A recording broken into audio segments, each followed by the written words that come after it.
Good morning, good afternoon, good evening, whoever you are, wherever you are. For me, it's Wednesday, the 13th of September, day 567 of Vladimir Putin's obscene incursion into Ukraine. But Ukraine is not the only thing happening in the world where Russia has let people down. And this is what it is to be a friend to Russia. Armenia is learning. And Armenia has taken some steps away from Russia lately. So let's take a look at why. Armenia and the Azerbaijanis, their neighbors, have a long-standing conflict. There's an enclave of Armenians inside of the country of Azerbaijan in an area called Nagorno-Karabakh. Now, these folks are connected to Armenia via a road that they call the Lanchin Corridor. And the Russians took responsibility because Armenia is a member of the CSTO, right? That's the Collective Security Treaty Organization. It's like Putin's great value NATO. The Russian army is supposed to be keeping that road open so that food, humanitarian supplies, etc. can get in there. But for a year now, nearly a year, since last December, people that they are labeling environmental terrorists have been holding the road.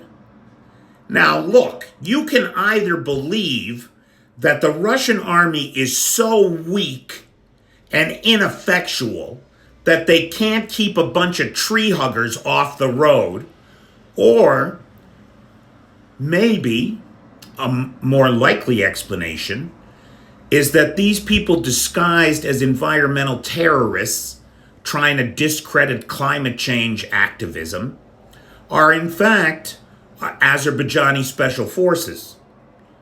Which seems more likely to you? So there's this road. The Russians are supposed to keep it open. Instead, somebody is blocking it and force starving a new Armenian genocide in Nagorno-Karabakh. That's what's happening. History aside, who's to blame, yada, yada, yada, forget all that, just what's happening in the moment. These people are being starved out. The Russians are supposed to be there to help them, and they haven't been. So what's Armenia been doing about it the last couple weeks? Oh, they've been busy. The first thing they did was they finally ended their neutrality around the Ukrainian war and agreed to a humanitarian aid package for Ukraine. Good going, Armenia. The parliament is moving toward ascension to the ICC, which means Putin will never be able to set foot in the country again, since he's got an arrest warrant out, right? Additionally, this week, for the first time ever, U.S. armed forces are working with Armenian armed forces on peacekeeping exercises, preparing them as UN peacekeepers. Okay. The president's wife, the Armenian president's wife, just met with Mrs. Zelensky. Seems pretty friendly. In response,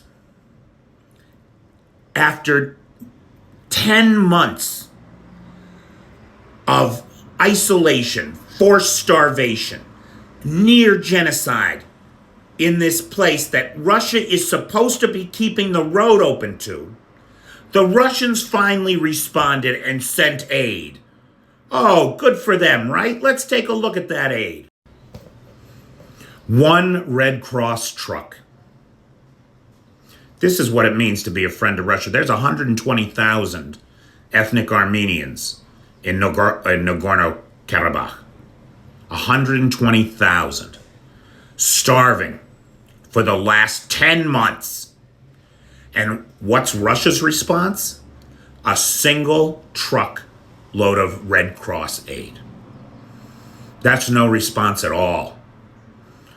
Moscow, of course, is claiming a great humanitarian win here. They're looking for a medal for this. It's a joke. Moscow is a joke. The Kremlin is a joke. And people are dying because we keep taking this joke seriously. Enough is enough.